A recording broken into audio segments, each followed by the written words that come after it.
Okay, I want you to picture something. It's 1842. Uh-huh. We are decades away from cinema. There's no Netflix, no IMAX, no CGI.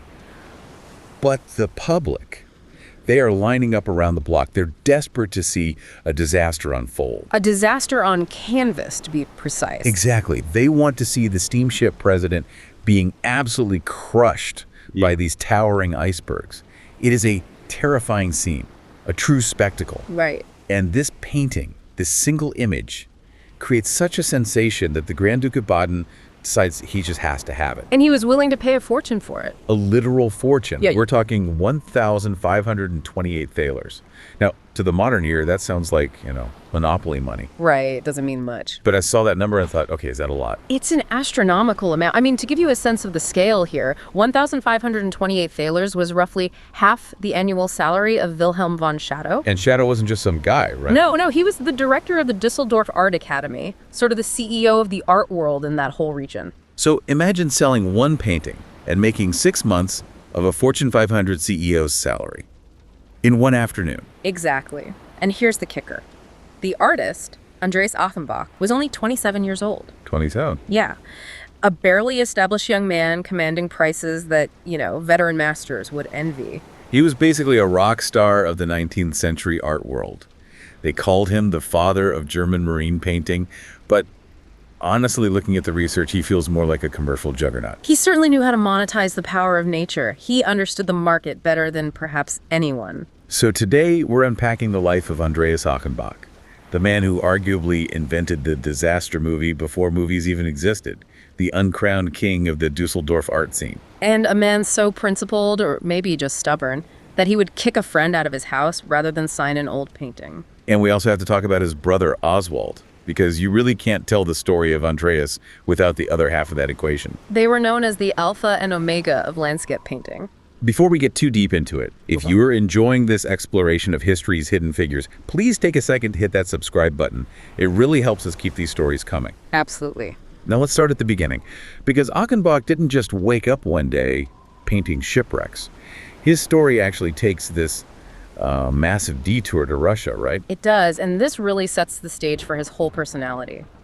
Andreas was born in Kassel in 1815, but his father, Hermann, was a bit of a restless spirit. A serial entrepreneur, you might say. You could. He tried his hand at various trades brewing, innkeeping, but in 1818 he made this huge gamble. He moved the whole family to St. Petersburg, Russia. Wow, that's a bold move.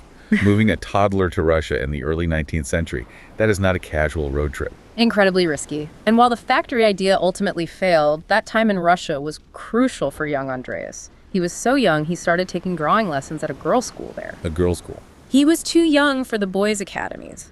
But even there, he stood out. There's this great anecdote where his first drawing teacher told his father that the 6-year-old Andreas already knew everything. 6 years old? 6. I mean, look, parents always think their kids are geniuses. My mom thinks I'm a genius.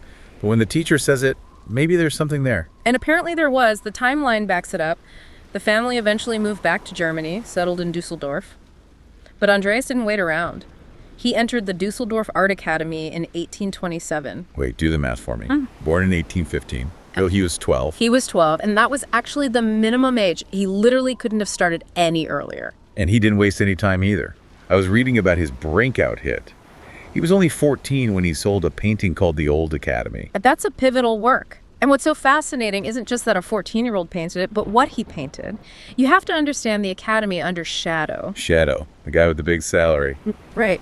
Shadow was all about idealism, capital I, religious themes, history painting, noble subjects. So big, important, serious stuff. Angels, generals, biblical heroes. Exactly.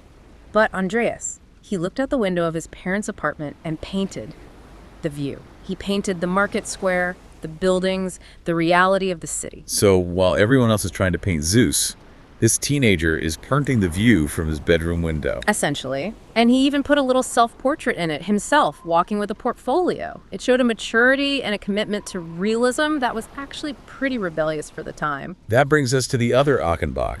Because if Andreas was the prodigy entering at 12, his younger brother Oswald somehow managed to beat that record. Oswald is such a fascinating character. He was 12 years younger than Andreas, and get this, he followed his brother to the academy at age 8. 8? I thought you said the rule was 12. It was. Oswald broke the rules. Or, well, they bent the rules for him because the Achenbach name was already becoming currency. Wow, that has to do something to your psyche. Being the little brother who was also a genius, but you're always chasing the big brother who is already a superstar. It really sets up this whole dynamic, but it also created a problem. You have two brilliant landscape painters in one family. How do you avoid cannibalizing each other's business? And they had to come to an arrangement, right? Oh. I love this part. It feels like something out of a mafia movie. The great Geographic Pact. It does sound dramatic. To avoid stepping on each other's toes, they effectively split the map of Europe. You take the north, I'll take the south. That is literally what happened. Andreas claimed the north. His domain was the North Sea, Holland, Norway, the storms, the rain, the crashing waves. He was the master of the moment. And Oswald. Oswald took the south, Italy, Naples, Vesuvius. His work was all about light, warmth, and calm. If Andreas was the storm, Oswald was the sunny afternoon. That is incredible branding. You know exactly what you're getting with an Achenbach. You just check the first name to know if you need an umbrella or sunglasses. Precisely. And the public loved it. They were called the A and O, Alpha and Omega, as in they covered everything between them. But privately, the relationship wasn't always so sunny, was it? No. Despite being this public power duo, things could be icy. There was an incident where some artists tried to get Oswald to drink a toast to his famous brother Andreas. Just a standard to your brother kind of thing. Right. And Oswald flat out refused. Ouch. He just wouldn't do it. It hints at a deep-seated rivalry. You have to imagine, Andreas was the prince, the older brother, who made the massive fortune first. Oswald was incredibly successful, but living in that shadow couldn't have been easy. Speaking of the King of the Storm, let's go back to that Blockbuster painting. The loss of the Steamship President. Because there's a twist here I didn't expect. The fake news angle. Yes. So the Steamship President was a real ship, correct? It was a British paddle steamer, and in March 1841, it vanished on a return trip from New York. Just disappeared with everyone on board. A complete mystery. It was the Titanic event of its generation. The public was horrified, obsessed, and the thing is, nobody knows what happened, but it likely sank in a massive storm. But Achenbach didn't paint a storm. He painted icebergs. Massive, terrifying, jagged icebergs crushing the ship. Why? If everyone thought it was a storm, why paint ice? For the drama, for the spectacle. Achenbach knew that a ship sinking in high waves is tragic, but a ship being crushed by ice, that is the sublime. The sublime. Explain that concept for us. It's a very 19th century idea. It's that feeling of terror mixed with awe. The viewer gets to stand in a warm, safe gallery and shiver at the overwhelming power of nature-destroying human technology. Delightful horror. Exactly. He manufactured the icebergs because they made for a better picture, a better story. It was sensationalism over reality. And it worked. The Grand Duke bought it for that record-breaking sum? He insisted on it. He wanted a conversation starter, and Achenbach gave him a showstopper. It's amazing. He took a real tragedy, spiced it up with some fictional ice, and sold it for a fortune. That's savvy. It's marketing genius. But his influence wasn't just limited to selling paintings. He actually had a fingerprint on one of the most famous American paintings of all time, which I had no idea about. Ah, you're talking about Washington crossing the Delaware. Yes. The ultimate American patriotic image. What was Andreas Achenbach doing anywhere near that? Well, the artist, Emanuel Lutze, painted the first version of it right there in Düsseldorf.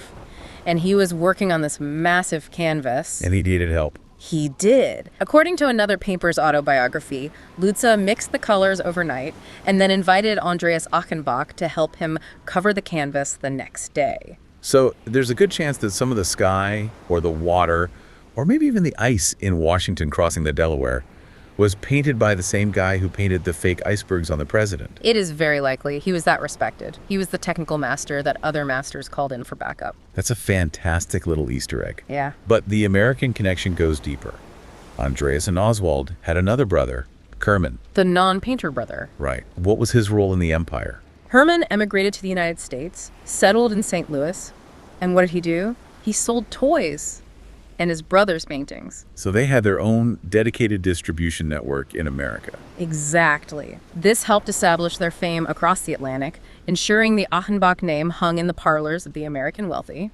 It really was a family business. But Andreas wasn't just taking money out of the community, he was putting it back in.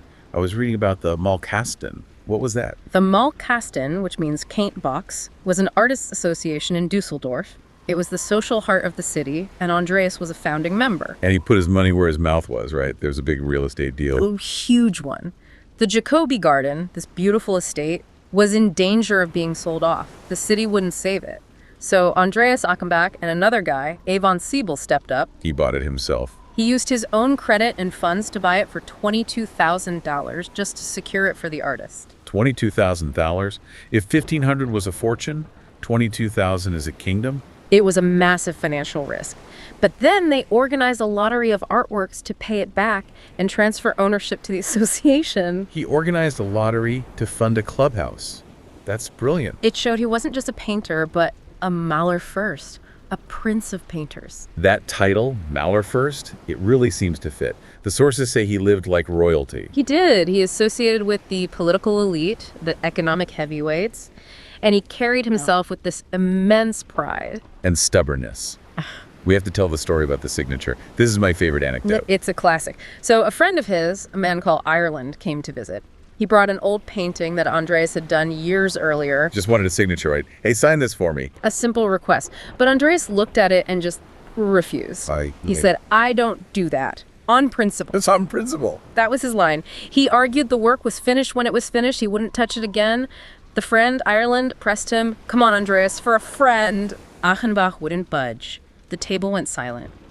Ireland, probably furious, stood up, tucked the painting under his arm, and walked out. So awkward. And as he's walking out the door, Andreas shouts after him, "And what you're thinking now, I won't do that either." That is fantastic. Kind of. I won't sign your painting, and I won't do that unmentionable thing you're wishing on me right now either. The man had boundaries. He certainly did. But despite that, or maybe because of it, he was adored by the city. His birthdays were practically holidays in Düsseldorf. Yeah, I read for his 70th, 80th, and 90th birthdays, the whole city celebrated. Parades, Fireworks, processions. When he died in 1910 at age 95, his funeral was treated like a state event. He really was the uncrowned king of the city. It's interesting because we often focus on the tragic figures in art, the Van Goghs who died poor. But Achenbach is the opposite. Successful, rich, celebrated, lived almost a century. And that's perhaps why his legacy is so solid. He didn't just paint the storm, he mastered it. He understood what the public wanted, that thrill, that danger, and he delivered it perfectly. And he did it while navigating a complex relationship with his brother and helping build the social hub for his community. Exactly. And unlike some art that fades as tastes change, the power of a storm at sea never really goes out of style. He captured the majesty of the ocean in a way that feels timeless. So what does this all mean for us? Why should we care about a guy who painted fake icebergs in 1842? I think it's about the intersection of art, commerce, and storytelling. Achenbach wasn't just observing nature, he was curating it for an audience. He showed us you can be a serious artist and a savvy business operator at the same time. And that sometimes a little fake news on canvas creates a legend that lasts for centuries. Indeed. Here's a final thought to chew on.